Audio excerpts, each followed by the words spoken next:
Joining me right now is Shannon Benner. She is the Chief Executive Officer with 4-H Canada. Shannon, how's it going? I'm great. How are you? Happy Canada Day, or Canada Ag Day, sorry. Yes, same to you. Yeah. Same to you. Happy to be here. Yeah, it's great stuff. Okay, so 4-H plays such an integral role in shaping the perception of ag for young people across this country. And of course, 4-H does some things outside of agriculture too that a lot of people don't know about. But for many people, when they think about their youth in ag, they think of their time in 4-H. That's absolutely right. I mean, this is a youth organization that started about 107 years ago in Canada, and started as a program that was to help kids learn school skills both on and off the farm. And really, in its essence, that hasn't changed, right? So we're helping build young leaders, and we've expanded to a lot of areas beyond that, as you mentioned. But the principle of helping young people succeed hasn't changed to today. Yeah, a lot of people don't know that there's like computer programming 4-H clubs, and there's so many different things that 4-H does. But for a lot of us, myself included, I was in a beef club, and we got out there as much as we could to work with our calf throughout the year. And those last 2 weeks before the sale were always the most stressful. Yeah. Anyway, I was always jealous of the kids that we would go for the pre-show. Yep. And it was like they could hug their calf, and they could lay under the calf. They were clearly best friends and had seen each other every day for the last 6 months.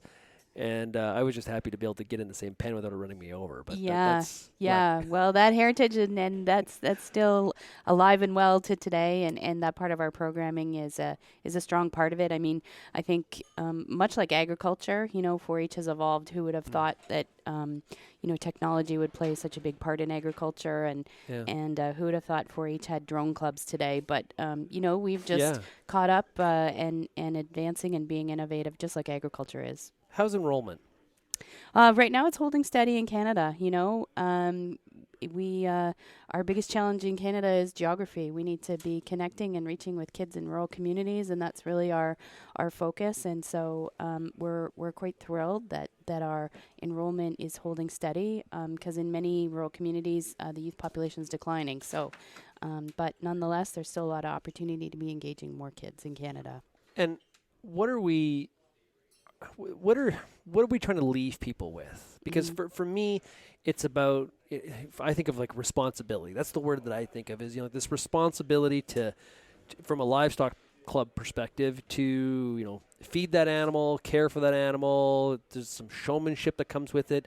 In Alberta, we have public speaking, which I think for me was a huge part of ending up where I am here today. Yeah. Was that root and that learning of trying to figure out how to actually do public speaking, which was always a dreaded part of my youth. But now you look back and you really appreciate some of those skills that were really because of your time you spent in your local 4-H club. That's right.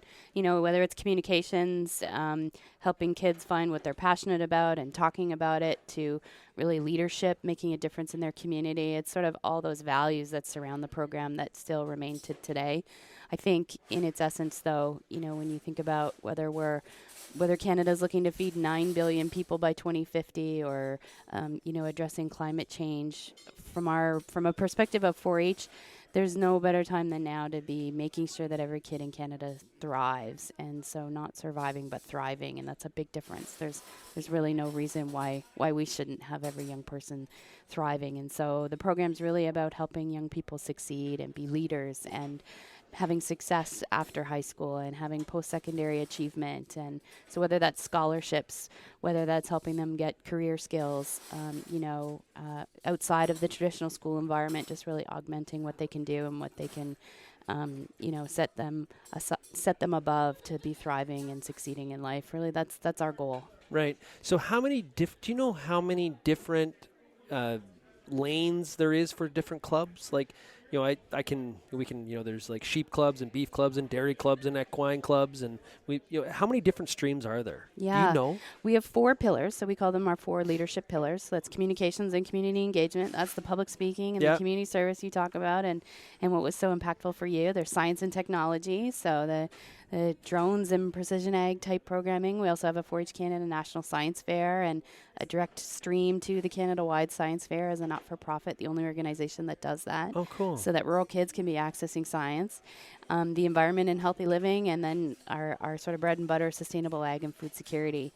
Within that, so everything falls within one of those 4 pillars, but there are more than 1,100 different projects across Canada. 1,100? So tons of choices for kids to choose what they're passionate about and what they can get engaged in.